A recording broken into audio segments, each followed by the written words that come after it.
in the back of the market. I sketched it out. He made it for me. And oh my gosh, everywhere I went, people were going, where can I get a bag like that? That was amazing. It's so beautiful. And so I got back up to Portland, Oregon after a year in Mexico. And man, 3 or 4 times a day, people shoulder tap me. Hey, excuse me, sir, where'd you get that bag? Where could I buy one of those? And I thought, maybe there's a business here. You're listening to Customer Growth Sessions, presented by Intergrowth, where we talk through strategies to help up-and-coming e-commerce businesses bring in more customers. I'm your host, Pat Ahern. Let's jump in. All right, listeners, welcome back to the latest episode of Customer Growth Sessions. Today, I'm thrilled to have on Dave Munson, the founder and CEO over at Saddleback Leather. Dave, welcome to the show. Hey, thanks for having me on. It's good to see you here. Good to be on. It's our pleasure. We're psyched to have you on today. Dave, I have been so excited to have you on this podcast. There are a lot of really interesting founder stories out there. You might take the cake if we talk about everything from nearly being assassinated by a federale to everything else you've done and all the cool places you've lived in the process. So we'll get into that in a minute here. But can you start out telling us, first of all, what is Saddleback Leather?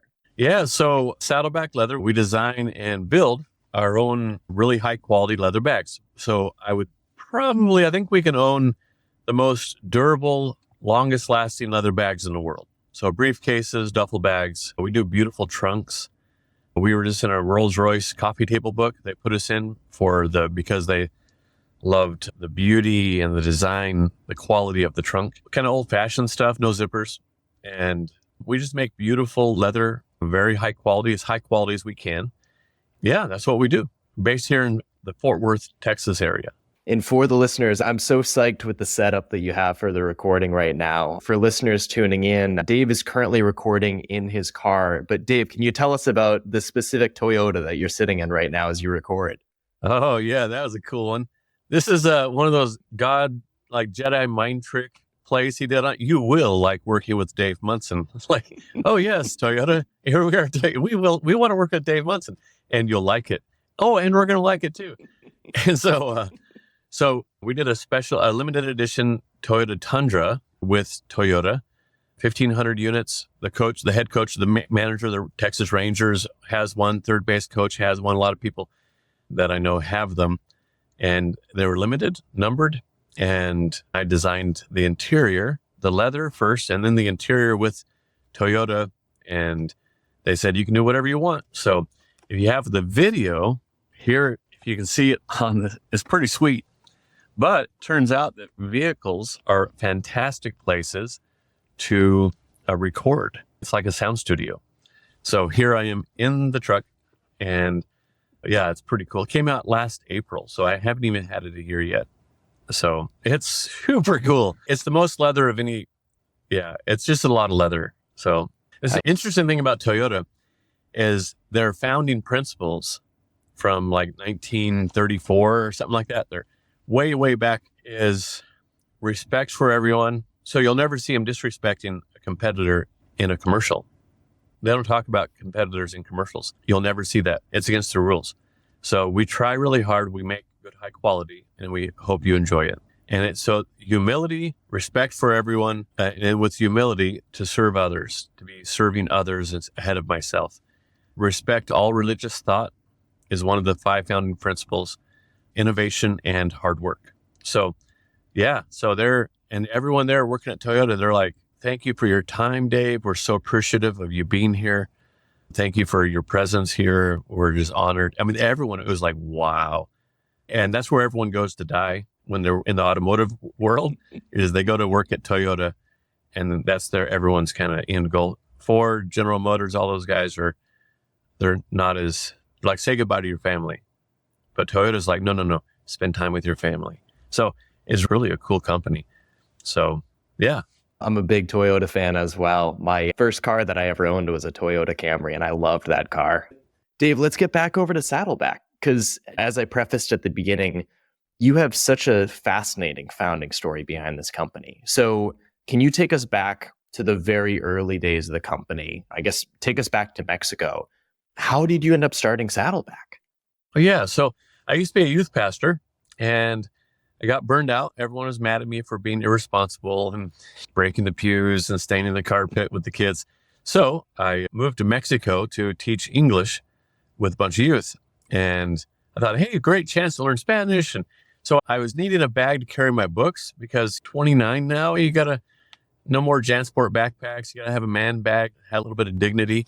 So I thought, well, what kind of a bag would Indiana Jones have carried? So I went and looked through all the markets around there, a lot of leather in the area.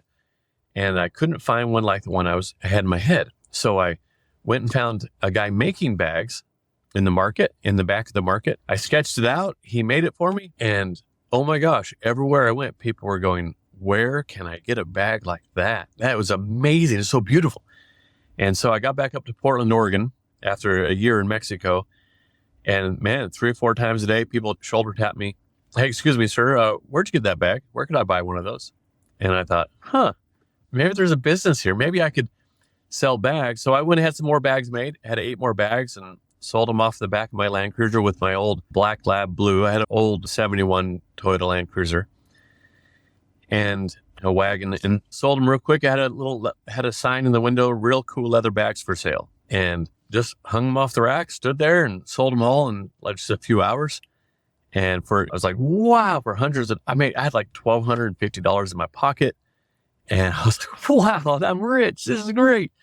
And so I went back to get some more. And yeah, a whole bunch of things happened over the next few years. I had a federale sent to kill me for something. And I traded my dog's Blues stud fee puppies for tacos twice with my taco guy.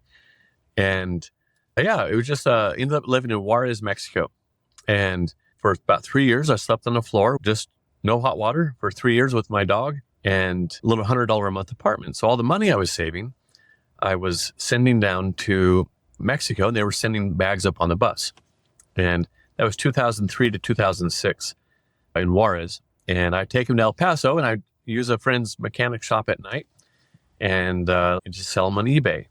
And so it got going. I was selling so many bags, all I could get. And this father and son were making them for me, sending them up. And in 2006, I met my wife on MySpace back in the day, a little bit before Facebook for those newbies of you out there. And I'm so glad she found me there. And then, we got married a few months later. 9 months and 15 minutes after that, we had our little baby girl. And then we, just kept going. So we started a factory in 2008 in Mexico. It's where all the leather is, in León, Guanajuato. It's right in the middle of Mexico. All the tanneries are there, all the machine manufacturer, sales, everyone's there. Everyone knows how to stitch. So we opened a factory, and we've just been going ever since. So we're here in Fort Worth, Texas now. The kids daughter's 17 and my son is 15. And we live out here in the country in North Texas. I'm outside in safari tents. So we've lived here for 10 and a half years in tents, the hardwood floors and air conditioning and heat and all that, but an outdoor shower in one of the tents. But we love it. We're out in nature. And I believe that being outdoors helps your creativity, being around nature. In fact, there are studies on that. So get outside. I was going to say, living in Colorado for all those years, I 100% support that. No better way to come up with ideas. And I would say just to be happy as a whole than being out in the middle of nature.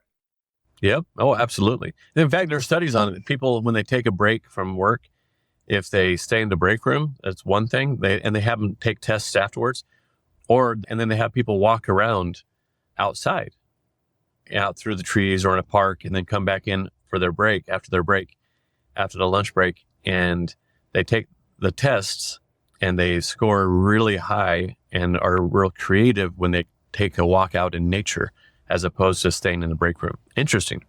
Wow.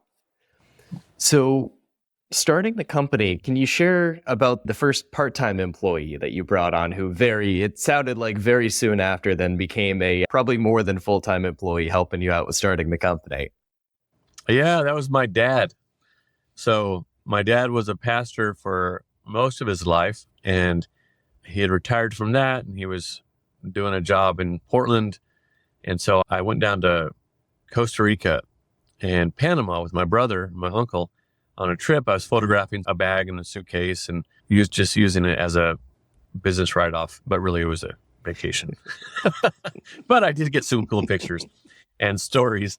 And so he started selling my bags for me while I was gone. I showed him how to list them on eBay and that sort of thing. And he like quadrupled my sales.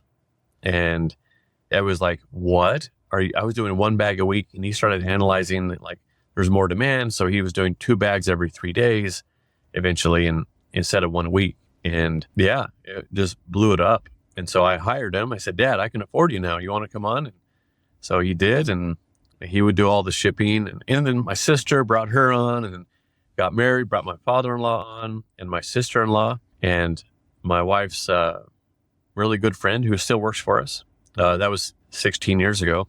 And yeah, family at first. And then, by the way, if you're going to be hiring family, here's a tip. Because when you're a small business, here's a little tip for you. So not every family member is great. And so give them temporary assignments. If someone says your brother, your sister, your cousin says, hey, you got a job? I just got fired again and I need a job. And you're like, oh, dude's a loser. I would never hire this guy. But like, maybe, or whatever it would be. Maybe you don't know how they work. They're really nice. And so you say, I don't really have a spot right now, but I do need some help for about 2 months or for 1 month, for 30 days. And give an end date. It would end on July 13th because then I'll be finished with this rush we're working on right now. So could you help me for 1 month? But it would end July 13th. I can't promise anything after that. And they go, yeah, thanks, dude. Thanks. Yeah. And you find out they're excellent. You go, can you work another month? Because it's extended. Oh yeah. And you're like, oh man, we got to hire this. We got to hire her. We got to hire him. But if they finish and you've been begging them to work and you're like, it's like herding cats, pushing a rope, all that stuff, man, you're so glad you didn't hire them. And so, but you have an out. If you hire them and then you're stuck with them and then you have to let them go, you don't talk anymore. It hurts the relationship. It's weird at Christmas. So hiring family, don't do it without just a temporary assignment. All right. So we can all agree Field of Dreams was a great movie, but man, were those guys wrong. Just because you built it does not mean that they will come. Hey, this is Pat, the host of Customer Growth Sessions. Our agency, Intergrowth, has been helping e-commerce brands like Bella Bridesmaids, Brevity, and JS Dental to get more customers online since 2016. Interested in seeing how we'd help you? Head over to intergrowth.com/CGS to book a complimentary consultation with me. That's intergrowth.com/CGS. All right, back to the show. Oh, that's brilliant. Along those lines, what if you feel very confident when that family member comes to you, or maybe it's a close friend that you've known for a long time, you feel very confident saying, oh, I don't think this is going to work out. Do you think it's still worthwhile doing that short-term project with them, or is there another way you can approach that? Yeah, I would, maybe, I don't know. I haven't really had that. Usually we're like, sorry, Paul, don't really have anything right now. It's pretty tight. We're still trying to get this thing going and every penny counts. And I can't just come up with a job for you. And I need someone who's trained specifically in these things. And yeah, so I'm sorry. So, but it's best you're not going to hurt the relationship that way, but you will hurt it if they're toxic or they're just lazy and they feel entitled and people don't get along with them and it hurts. So don't just hire someone, just to hire them. Do temporary assignments. Also with employees, if you have someone who's in the warehouse, they're just kind of helping you stuff. They want to do marketing things. So, hey, so you got a warehouse guy and he's going, hey, this is all there is in life. I'm getting married. My wife's having a baby, a first baby. I've got to earn some more money. Do you have any other kind of work I could do? And you go, oh boy, maybe they're really good in the warehouse, but you put them into a different role and they're going to suck. So maybe. But then you're going to have to let them go. And you get your friends and stuff. So you say, well, tell you what, I have a temporary thing that I could give you. And I just need to know if we need that role. And so could you help me out for 2 months? Give them a temporary assignment for 2 months. And if you think that they'll work well, and then have them go and you're like, hey, at the end of 2 months, or it's not really happening, they're not cutting it. You say, thank you so much for your help. We're through that rough time. And we're not going to have that role. So I appreciate it. But it looks like you're going to have to move on to a different job. I'm sorry, we're going to have to lose you. So that's Temporary assignments are absolutely the way to go. But if you say, love that. hey, we had you for 2 months and it hasn't been working out, bud, you're not doing what we expected you to do. We're going to put you back down into the warehouse. They quit, period. Or you're going back into customer service because you suck, is what they take it as. And they go, oh, well, you know what? And so for their dignity, and they quit. And even if they're really good in customer service, we've had that where they're really good in customer service. They came on to do marketing stuff, sales stuff. They weren't wired for it. And it was our mistake.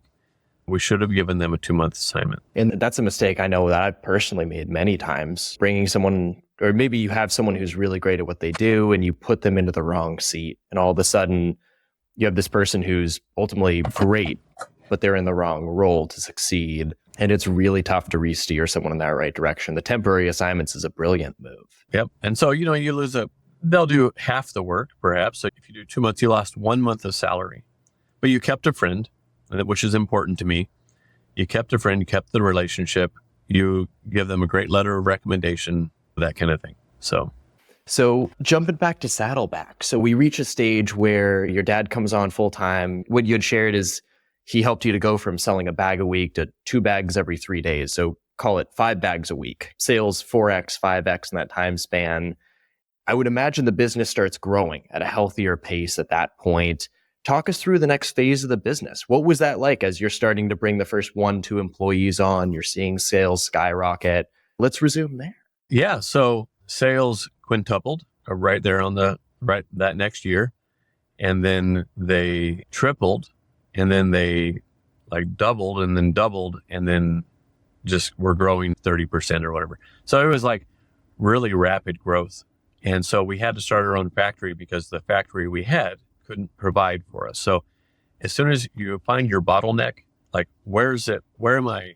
What is holding us back from growing? And it was our manufacturing, and we couldn't get enough bags, and the quality wasn't where we wanted it. And it was just difficult. And we would order 100 bags, 25 of each of the 4 colors, and they would send us 75 black ones because they got a good deal on black leather. So we're like, dude, I didn't order 75. They go, well, you got them. And what?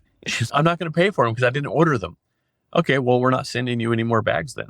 And so now you have to have this great deal on promotions on black bags for a while. And you're like, oh no. So you get that kind of thing. So no one cares about your stuff as much as you do. So yeah. And then it was, when I first started, I was like, leather's from cows, right? Moo, cow, take leather off, peel the cow and soak it and then put color in it.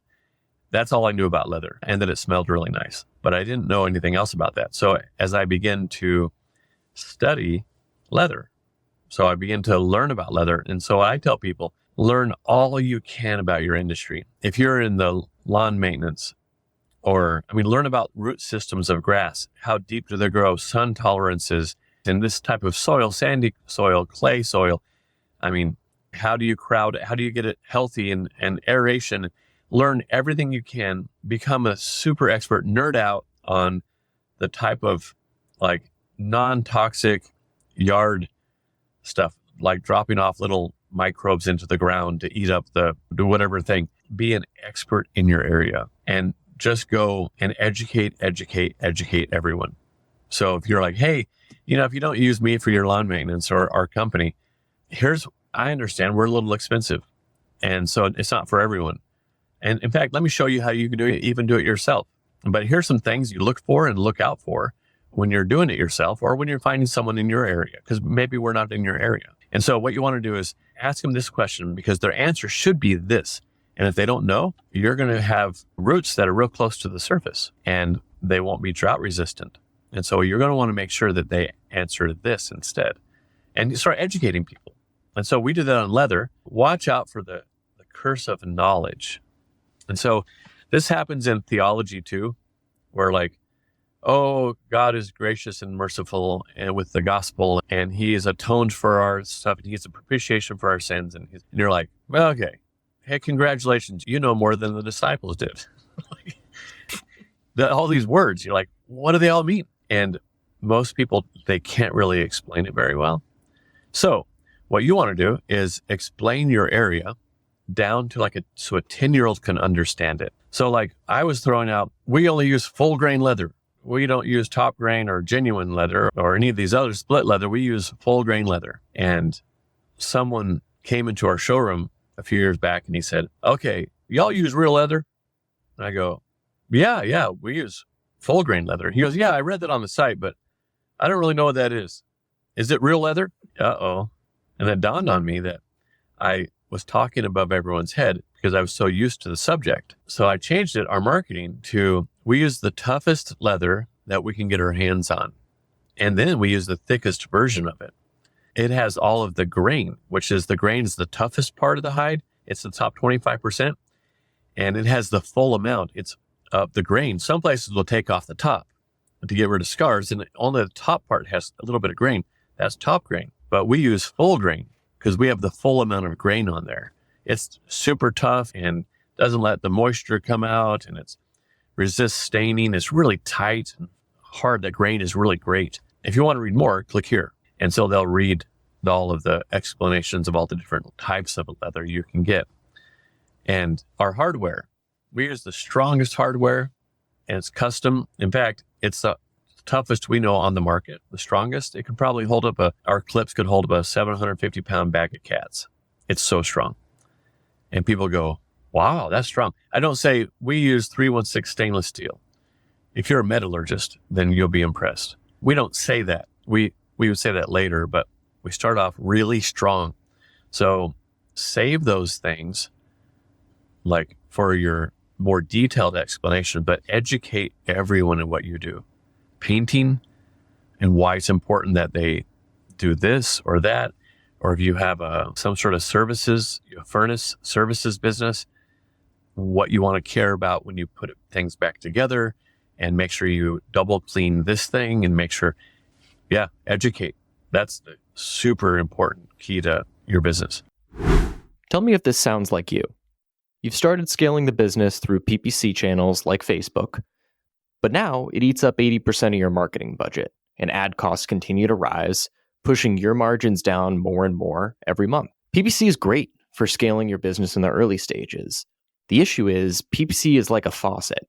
As soon as you stop spending money, the sales instantly go away. So rather than paying per customer, we work with brands to build a steady stream of new customers through SEO. Those customers continue to flow for years after brands stop working with us. Interested in hearing more?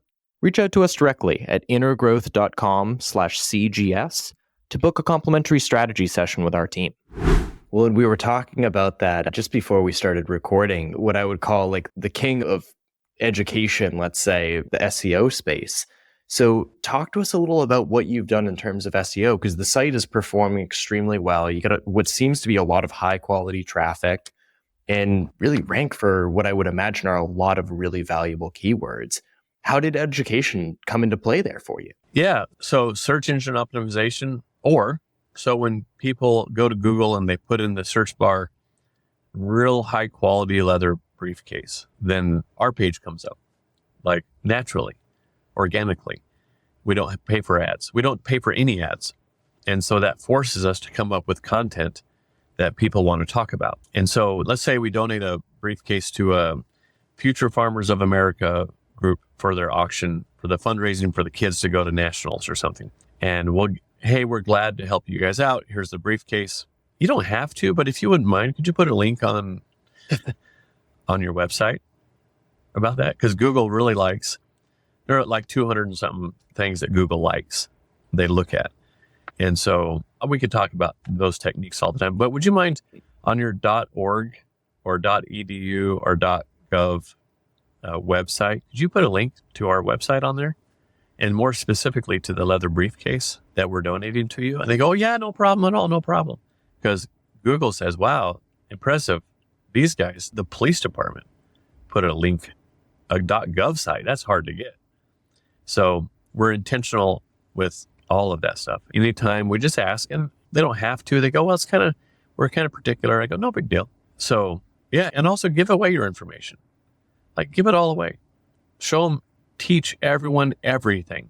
Don't worry about your competitors. As soon as someone finds you, they're going to go, I trust this guy. I trust her.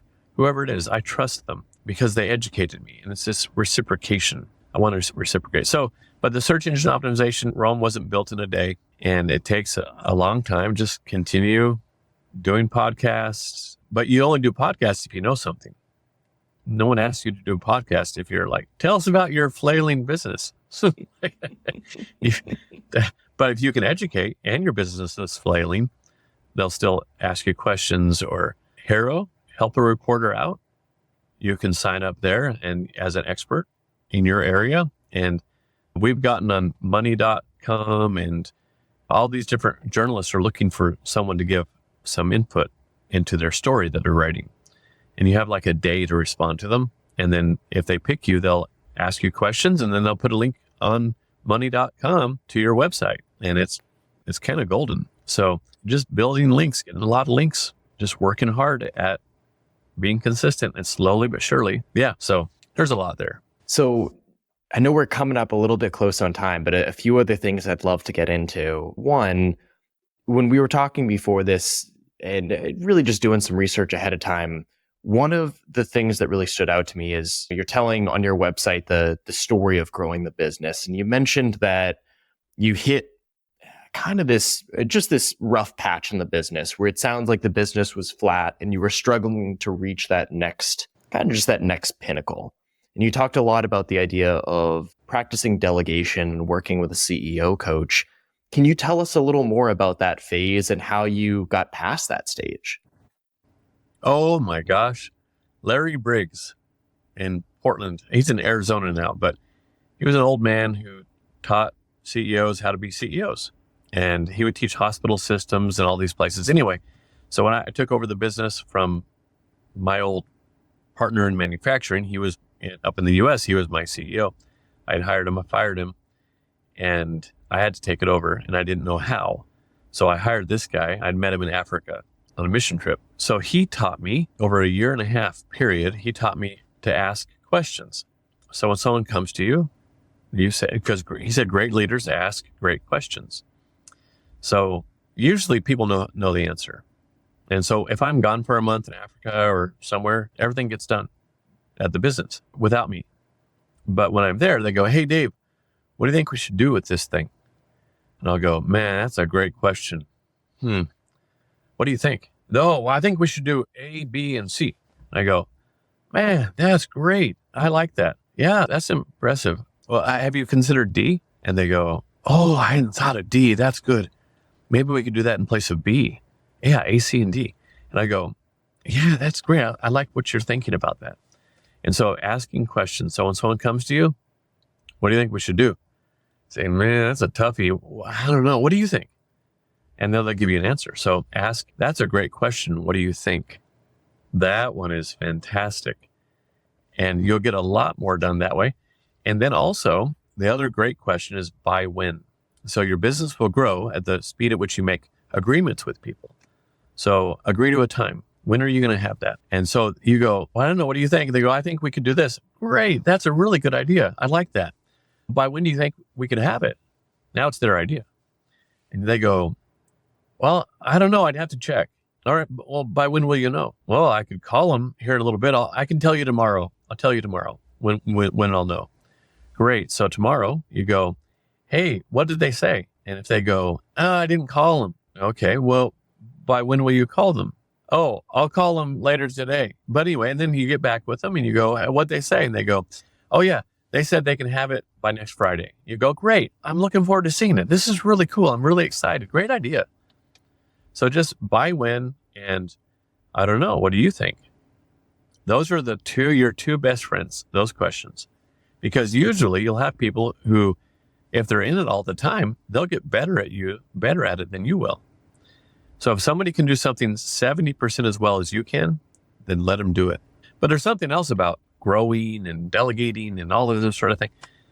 So we have a guy who's been helping us in our business, and he retired from a $12 billion company. He was the COO of a $12 billion company, and all over the world on private jet all week, 5 days a week. And he retired, and he's a friend of ours. We had met in Africa, and I said, can you help us with our business? We're trying to get things straightened out and get over this hump. We're kind of in this plateau. And he goes, sure. And then he was like, you got to drive, growth. And I was like, for what? So can't you just be happy with what you're doing? So if I'm at 20% profitability, like, I don't know, I can go anywhere I want. I can do anything I want. Like, do I really need to grow it? And so I was just talking to our builder. We're building our headquarters up on the hill up here. And I said, hey, we're going to do one of the buildings out of solid leather bricks. He knows that. And so, like bales of leather. And I said, you may want to, and we're going to do a lot of media, and this could be really good for your website and all this sort of thing. You guys get a lot of business and a lot of growth. And he said, you know what? We don't want to grow. And he said, we've seen it where you get this monster eventually, and you have to feed all of these people, and there's a downtime. All of your profit for the year went away in that 2 months drought of no business, or 3 months where you have paid all your people. And then it's just this monster. And he said, one of their friends, they were same level, same company, doing all the same stuff, commercial construction. And he's like, we're going to scale this baby. We're going to grow. I got to delegate. I got to do all this, and I'm going to lead, and I'm going to be they're going to write books about me. And now he's bankrupt. And these guys said, we're happy with what we're doing at the level we are. We have plenty of money. We get to do what we want. It's easy to maintain. We know our people. We don't have to hire another level of management to manage the managers. And we don't have to do this and that. And like, add stress into your life for what? Because at the end of your life, King Solomon wrote in Ecclesiastes, he said, I've seen a lot of, the wisest man ever. And he said, I've seen a lot of things that are kind of a shame when someone works so hard and they never enjoy the fruit of their labor. And then they die. And then people who didn't earn it or deserve it, like squander it or give it away, have a lot of fun with it. And then everybody forgets your name. So why are you working so hard? Can't you just enjoy? But there's this driving us to like constantly like, oh yeah, and then we could branch out, and then we could wholesale, and then we could do this, and then we could do this other line, and then we could do furniture, and then we could, and next thing you know, you're not enjoying life anymore. So there's something to be said. So actually, I was considering shrinking back down. So that'd be nice to cut the business in half. That'd be fantastic. Just keep the best, the creme de la creme of the people. It'd be great. It'd be so enjoyable. So anyway, something that I'm considering. Within that, what would you be most excited for within the business if you decided, hey, we're going to cut the business in half? Oh, the marketing stuff. That's always fun. You're speaking my language now. Totally agree with you. Marketing, that's so much fun. I like bookkeeping and all that stuff. Oh, that's awful. Yeah, the headquarters. So we're building the coolest headquarters in the whole world, just up on here by the house. Not the biggest or most expensive, but definitely the coolest. We'll have tunnels and secret rooms and catwalks and swinging bridges and stuff like that. Solid leather building. So that would be fun. The influence is really where I enjoy it. That's the thing I'm most excited about, is because people, it's interesting. There are a lot of people who have a lot better ideas than I have and thoughts about things. You learn things along the way as you go. And I believe that God's it's a really important part of my life. Like I have super fulfillment in my life because I had this cool relationship with God. And like Jesus didn't say, here, come join my religion. He said, come follow me. That's the root of it all, is what I just said. So the influence is, and in order to have influence, you have to have mistakes, because that's how you gain wisdom. In business wisdom and marriage wisdom and all these things is you make a lot of mistakes, and that's how you grow. And then that's how, if you avoid mistakes, you don't grow in wisdom. And so it's so like, man, starting a business for entrepreneurs, managing a business. When you own a business, you own a problem-solving company. That's what you got. And it's just all solving problems and working with people. And some people will spend so much time on their self to look impressive, I got my sales numbers and I did all this, and aren't you guys proud of me, and look how important I am. And their self feels good, but the self of their kids, the self of their wife isn't a crapper. And that's called pride. And that's in all literature. That's not just Bible. That's in Chinese literature. That's all over the place. Even Toyota's founding principle, one of them is humility, which is the self of others is I treat it as more important than the self of me. So yeah, that's a big deal, is that pride and that humility. So yeah, for me, that's the key to success. And that's the thing I'm most excited about, is being able to share business experience, because I've had a lot of failures, and share the things that I've learned from those. And I enjoy that because other people have shared with me when I was starting out, they were like, hey, Dave, you want to go get coffee? I noticed some things on your website that you could improve. And I'm like, oh, really? So for me not to give back, it'd be weird. To just take, it's weird. Yeah, I love that. Well, Dave, for listeners that want to get in touch with you, that would like to get your input, what's the best way for them to contact you? Yeah, Dave at saddlebackleather.com. There you are. Brilliant. Well, everyone, once again, this is Dave Munson, the founder over at Saddleback Leather. Dave, thank you for coming on the podcast today. Hey, thanks for having me. I appreciate you considering me for your podcast. Thanks for tuning in to Customer Growth Sessions. If you found it helpful, subscribe and give us a review. It helps us to grow the show. Looking for more SEO guidance on how to grow your business? Contact us at intergrowth.com/estimator or email me directly. You can reach me at pat@intergrowth.com. That's all for today. We'll see you again soon.